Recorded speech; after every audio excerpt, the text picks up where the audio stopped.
सात आसमान और सात जमीनें, इस्लाम की हैरत अंगेज तालीमात। क्या इंसान दूसरे सैयारों पर जा सकता है? कुरान करीम में सात आसमानों और सात जमीनों का जिक्र मौजूद है जो साइंसी हकाइक से मुताबिकत रखता है। मेराज की रात नबी अलैहिस्सलातु वस्सलाम ने तमाम आसमानों का सफर किया और अंबिया किराम से मुलाकात की। हर आसमान अपने से अगले आसमान के मुकाबले में सहरा में बड़ी अंगूठी के बराबर है। जदीद साइंस भी कसीर कायनातों के वजूद को तस्लीम करती है। आज की वीडियो में हम आपको ये तमाम मालूमात तफसील से बताएंगे कि सातों आसमानों के नाम क्या हैं, उनकी तख्लीक कैसे हुई और साइंस क्या कहती है। गुजारिश है कि वीडियो को गौर से आखिर तक जरूर देखिएगा। कुरान पाक की सूरह तलाक में अल्लाह ताला ने एक ऐसी हकीकत बयान फरमाई है जो इंसानी अक्ल को शशदर कर देती है। इरशाद होता है कि वही ज़ात है जिसने सात आसमान तख्लीक फरमाए और बिल्कुल उसी तरह सात जमीन भी पैदा की, और अल्लाह का हुक्म उन सब के दरमियान नाजिल होता रहता है ताकि तुम लोग जान लो कि अल्लाह ताला हर चीज पर कादिर है और यकीनन उसका इल्म तमाम चीजों पर मुहीत है। इसी तरह सूरह बकरा में फरमाया गया कि वही ज़ात है जिसने ज़मीन में मौजूद तमाम चीज़ें पैदा की, फिर अपनी तवज्जो आसमान की तरफ फरमाई और उन्हें सात मुकम्मल आसमानों की शक्ल में तरतीब दिया, और वो हर चीज़ से पूरी तरह वाकिफ है। ये आयात कितनी वाज़े और साफ हैं, लेकिन हम में से कितने लोग इन पर गौर करते हैं। इन मुकद्दस आयत करीमा से ये बात वाज़े हो जाती है कि जो आसमान हम अपनी आंखों से देखते हैं वो वाहिद आसमान नहीं, बल्कि इस जैसे मजीद 6 आसमान और भी मौजूद हैं जो हमारी निगाहों और फहमो इदराक से कहीं बहुत दूर वाक़े हैं। बिल्कुल उसी अंदाज में सात ज़मीनों का भी जिक्र मिलता है जो यकीनन किसी भी सोचने समझने वाले शख्स के जहन में ये सवाल पैदा कर सकता है कि आखिर इन सात आसमानों और सात ज़मीनों से मुराद क्या है। क्या ये महज अलामती बात है या इसकी कोई हकीकी बुनियाद है? क्या ये सिर्फ एक मजहबी तसव्वुर है या साइंस भी इसकी तस्दीक करती है? ये सवालात हर जहन में इंसान के दिल में उभरते हैं। क्या इससे मुराद ये है कि हमारी दुनिया जैसी और भी कई दुनियाएं कायनात की वसतों में फैली हुई हैं जहां हमारी तरह इंसान या कोई और मखलूक आबाद हो सकती है? वहां भी क्या जिंदगी के आसार मौजूद हैं? क्या वहां भी दिन रात का निजाम है? क्या वहां भी सूरज, चांद और सितारे हैं? क्या वहां भी इबादत होती है? क्या वहां के बाशिंदे भी अल्लाह की तस्बीह करते हैं? या फिर इससे मुराद जमीन की वो मुख्तलिफ हिफाजती परतें हैं, जैसे कि क्रिस्ट जो जमीन की बैरूनी सख्त तह है, मेंटल जो इसके नीचे पिघला हुआ मादा है, फजाई कुर्रा जो हमें सांस लेने की हवा फराहम करता है, दरमियानी कुर्रा, हरारती कुर्रा, जमीन का मकनतीसी मैदान जो हमें शमसी तूफानों से बचाता है, और ओजोन की तह जो नुकसानदेह शुआओं को रोकती है वगैरह, जो हर लम्हे हमारी ज़मीन को खला से आने वाले मोहलिक खतरात से बचाती रहती है और ज़मीन पर ज़िंदगी के वजूद को बरकरार रखने के लिए इंतहाई ज़रूरी है। ये तह ऐसी हैं कि अगर इनमें से कोई भी एक ख़त्म हो जाए तो ज़मीन पर ज़िंदगी का खात्मा हो सकता है। साइंसदान बताते हैं कि अगर मकनातीसी मैदान ना होता तो शमसी हवाएं ज़मीन की फ़िज़ा को उड़ा ले जाती। जहाँ तक आसमानों की बात है तो इसमें कोई शक नहीं कि सात आसमानों से मुराद हमारे इस आसमान जैसे 6 और आसमान भी हैं जिनका वाज़े तौर पर कुरान करीम में कई मकामात पर जिक्र किया गया है। कुरान पाक में 250 से ज्यादा जगहों पर आसमान का तज़किरा मिलता है जो इस बात की अहमियत को वाज़े करता है। सूरह नबा में इरशाद होता है कि हमने तुम्हारे ऊपर 7 मजबूत आसमान बनाए। यहाँ मजबूत की तामीर भी काबिल गौर है कि आसमानों की मजबूती का जिक्र किया गया। इसी तरह सूरह असरा की आयत में फरमाया गया कि सातों आसमान, जमीन और उनमें मौजूद तमाम मखलूकात अल्लाह की तस्बीह बयान करती है, और कोई भी चीज़ ऐसी नहीं जो उसकी हमद के साथ तस्बीह ना करती हो, लेकिन तुम उनकी तस्बीह को समझ नहीं पाते। बेशक वो बड़ा बुर्दबार और बख्शने वाला है। यानी पूरी कायनात में हर जर्रा अल्लाह की इबादत में मसरूफ है, लेकिन हमारी समझ उस तक नहीं पहुंचती। यानी खालिक की कायनात ने सिर्फ एक नहीं बल्कि 7 आसमान तख्लीक फरमाए, और उन आसमानों के अंदर हमारी जमीन की तरह कई और जमीनें भी मौजूद हो सकती हैं जहाँ मुख्तलिफ किस्म की मखलूक़ात आबाद हैं।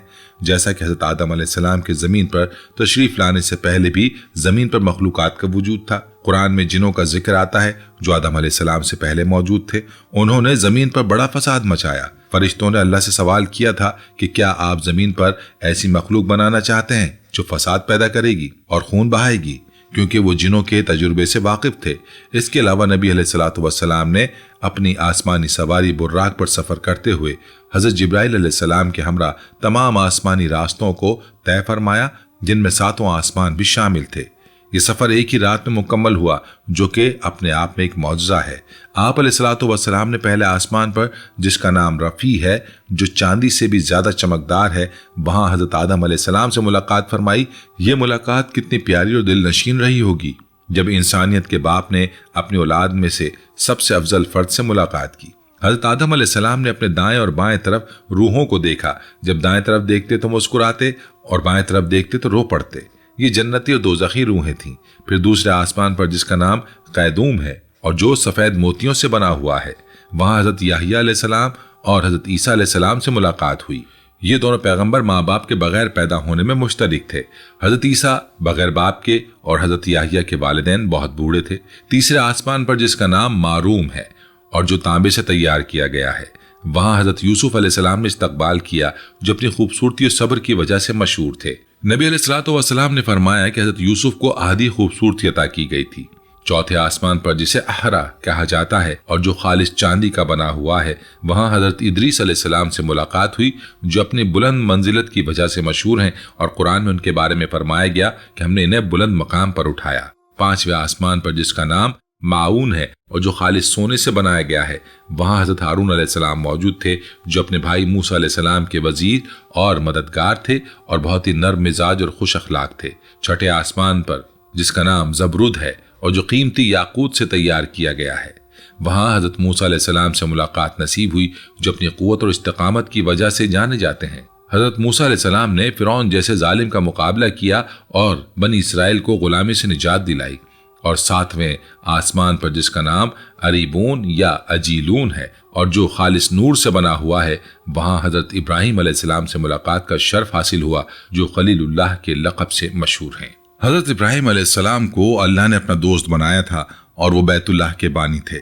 اسی مقام پر بیت المعمور بھی واقع ہے، یعنی زمین پر موجود خانہ کعبہ کی طرح ایک آسمانی گھر، جس کا ہر وقت 70,000 فرشتے طواف کرتے رہتے ہیں، اور جو ایک بار اس کا طواف کر لیتا ہے، اس کی دوبارہ زندگی بھر باری نہیں آتی۔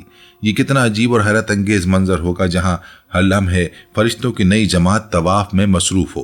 سوچیں کہ کتنے فرشتے ہوں گے جو قیامت تک اس گھر کا طواف کریں گے۔ ان 7 آسمانوں کے بعد جنت اور جہنم کا وجود ہے، اور جنت کا شجرہ سدرۃ المنتہا کی صورت میں موجود ہے۔ اسی طرح جہنم کے بھی 7 دروازے ہیں، جیسا کہ قرآن میں بیان ہوا ہے۔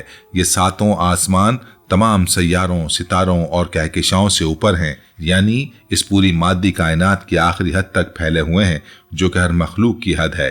اس سے آگے اگر کوئی مخلوق بڑھنے کی کوشش بھی کرے تو وہ جل کر راکھ بن جاتی ہے، کیونکہ وہاں اللہ کے نور کی شدت اتنی زیادہ ہے۔ لیکن اللہ کے رسول علیہ الصلوۃ والسلام معراج کی رات اس سے بھی آگے تشریف لے گئے۔ حضرت جبرائیل علیہ السلام آپ علیہ الصلوۃ والسلام سے یہ کہہ کر رک گئے کہ یا رسول اللہ، یہ میری آخری حد ہے، اگر میں نے ایک قدم بھی آگے بڑھانے کی کوشش کی تو میرے پر جل جائیں گے۔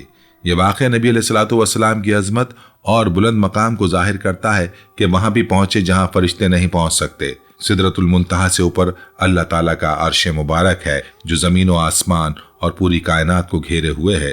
عرش اللہ کی تخلیق میں سب سے بڑی چیز ہے اور اسے 4 فرشتے اٹھائے ہوئے ہیں۔ قیامت کے دن 8 ہو جائیں گے۔ یاد رکھیں کہ ہر چیز کو فنا ہونا ہے، اس لیے جنت اور جہنم کو 7 آسمان سے الگ یا جدا بنایا گیا ہے، کیونکہ قیامت کے بعد بھی وہ ہمیشہ باقی رہیں گی، جبکہ یہ 7 آسمان ختم ہو جائیں گے۔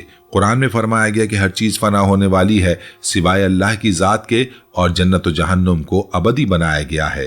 جنتی ہمیشہ جنت میں رہیں گے اور دوزخی ہمیشہ جہنم میں۔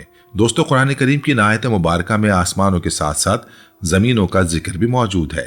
اس سے مراد ہماری زمین کی اندرونی تہوں میں موجود کوئی پرتیں نہیں ہیں، جیسے کہ کرسٹ، مینٹل وغیرہ، بلکہ حقیقت یہ ہے کہ آسمانوں کی طرح زمین جیسی بھی کئی اور زمینی کائنات موجود ہیں۔ ان آیات میں زمین کا حوالہ دینے کا مطلب یہ ہے کہ وہاں بھی ہماری دنیا کی طرح مخلوق موجود ہو سکتی ہیں، اور ہو سکتا ہے کہ کسی شکل میں زندگی آباد ہو جس کے بارے میں ہم کچھ نہیں جانتے۔ اور زمین کی مثال دینے کی وجہ یہ ہے کہ زمین ٹھوس مادے کی علامت ہے، اور انسان بھی صرف اسی کے بارے میں جانتا ہے اور اس سے واقفیت رکھتا ہے۔ انسان کی تمام سائنسی ترقی اور تحقیق کا مرکز یہی زمین رہی ہے۔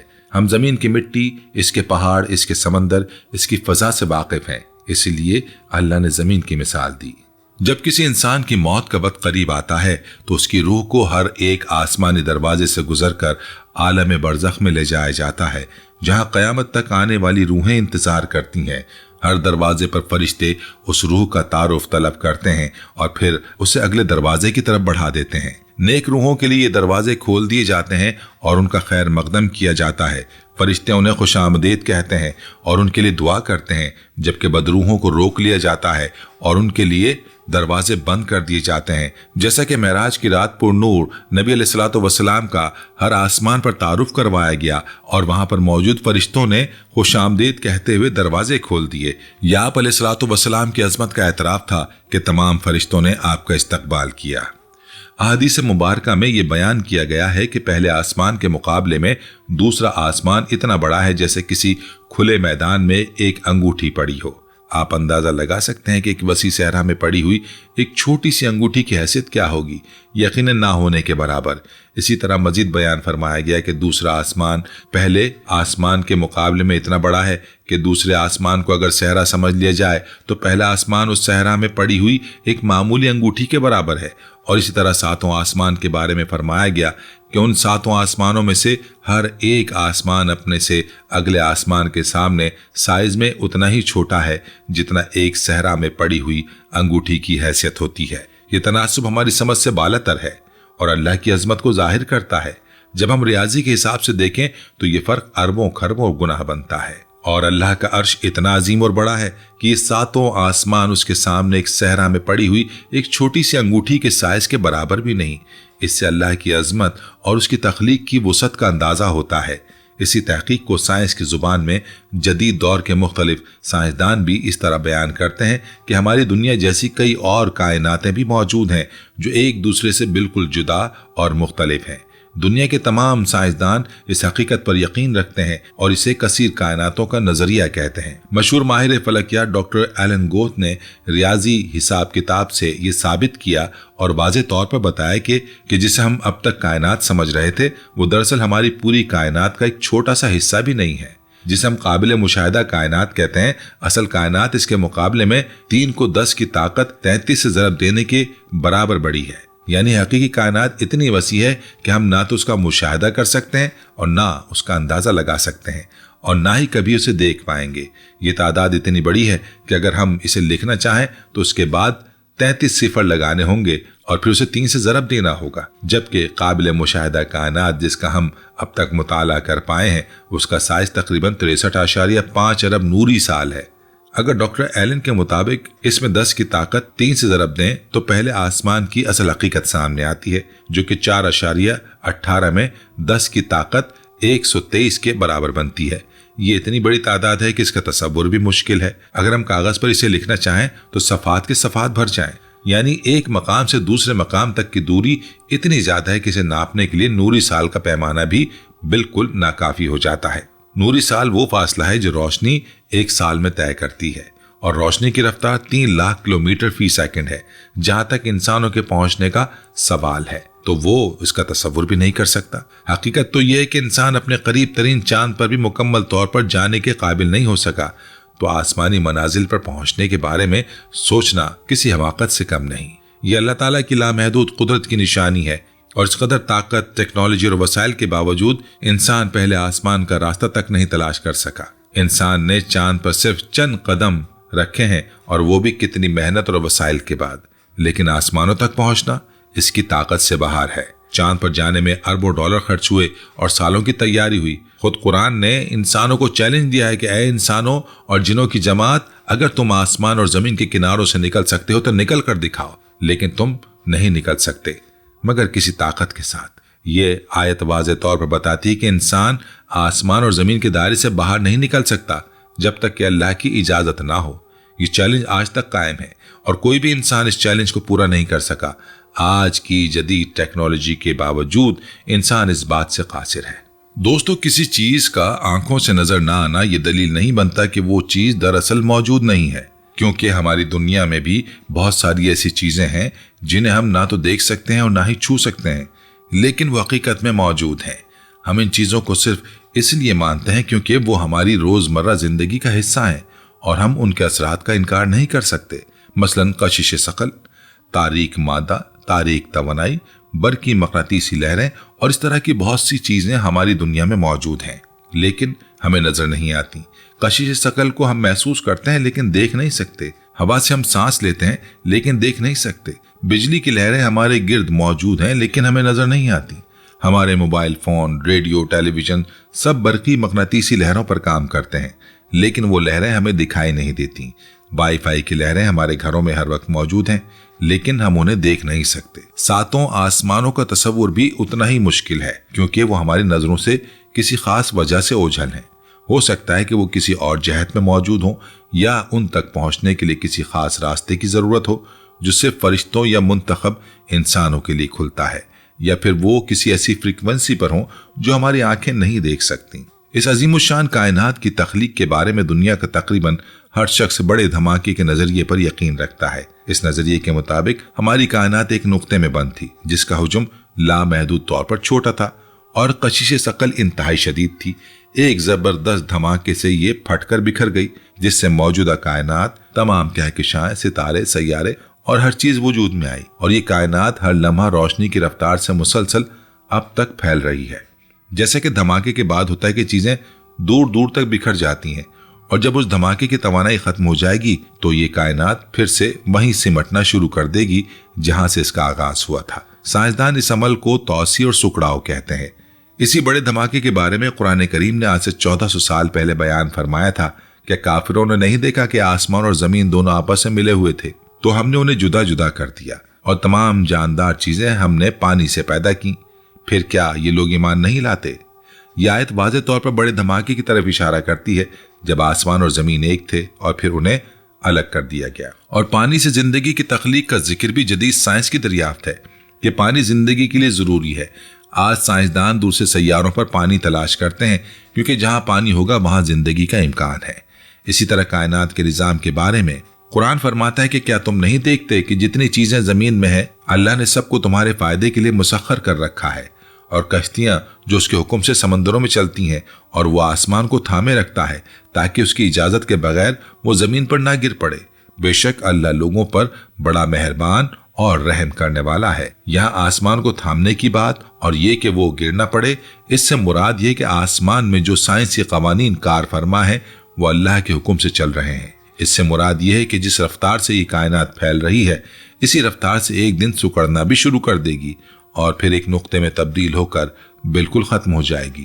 یہ الٹی سمت میں حرکت کر کے بالکل ایک غبارے کی طرح ہو جائے گی جس میں ہوا بھر کر اسے چھوڑ دیا جائے اور پھر وہ اپنی اصل حالت میں واپس آنا شروع کر دے۔ بالکل یہی کیفیت کشش ثقل کے ساتھ پوری کائنات کے ساتھ ہوگی۔ اور ذرا سوچ کر دیکھیں کہ یہ کشش ثقل جیسی قوت دراصل ہے کیا جو ہمیں نظر نہیں آتی لیکن موجود ہے۔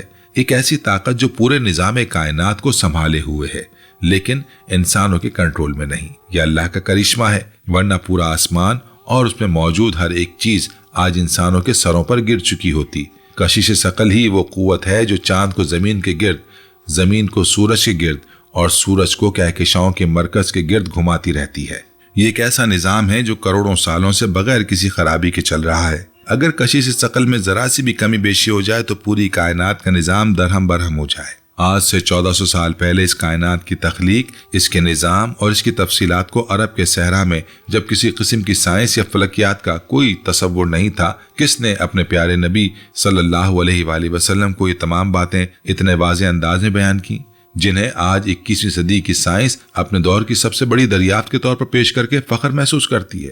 یہ وہ رب ہے جو اس پوری کائنات کو پیدا کرنے والا اور اس کے رازوں کو جاننے والا ہے۔ وہ پوری کائنات کا خالق ہے جس کے دست قدرت میں اس پوری کائنات کا ہر ذرہ اور ہر راز ہے۔ اس کی عظمت سے کوئی چیز بھی باہر نہیں۔ اس حقیقت پر غور کریں کہ قرآن کریم میں جو کچھ بیان کیا گیا ہے وہ آج کی جدید سائنس سے مطابقت رکھتا ہے۔ حالانکہ یہ کتاب 1400 سال پہلے نازل ہوئی جب انسان کے پاس نہ دوربینیں تھیں، نہ خلائی جہاز، نہ کمپیوٹر اور نہ ہی کوئی جدید آلات۔ یہ اس بات کی واضح دلیل ہے کہ قرآن اللہ کا کلام ہے اور محمد صلی اللہ علیہ وآلہ وسلم اللہ کے سچے رسول ہیں۔ اگر قرآن انسانی کلام ہوتا تو اس میں اس وقت کے غلط تصورات ہوتے، لیکن قرآن میں کوئی سائنسی غلطی نہیں ملتی۔ یہ خود ایک معجزہ ہے کہ ایک ان پڑھ شخص جو صحرا میں رہتا تھا اس نے کائنات کے بارے میں ایسی باتیں بتائیں جو آج کی سائنس ثابت کر رہی ہے۔ मुझे पूरी उम्मीद है कि आज की इस तफसीली गुफ्तगू से आपको बहुत कुछ नया जानने और समझने का मौका मिला होगा और ये मालूमात आपके लिए फायदेमंद साबित होगी। ये बातें हमारे ईमान को मजबूत करती हैं और अल्लाह की अजमत का एहसास दिलाती हैं। जब हम कायनात की वुसअत और उसके निज़ाम पर गौर करते हैं तो हमें अपनी हकीकत का एहसास होता है कि हम कितने छोटे हैं और अल्लाह कितना अजीम है। अगर आपको ये मवाद पसंद आया हो तो बराह करम इसे सराहें और मजीद इस्लामी मालूमात की वीडियोस के लिए हमारे साथ जुड़े रहें। अल्लाह ताला हम सबको सही रास्ते पर चलने की तौफीक अता फरमाए और हमें इसकी नेमतों का शुक्रगुजार बनाए। अल्लाह ताला हम सबको समझ अता फरमाए और हम अपनी मखलूकात में गौर व फिक्र करने वाला बनाए। अल्लाह ताला हमें अपनी आयात को समझने और इन पर अमल करने की तौफीक अता फरमाए। आमीन।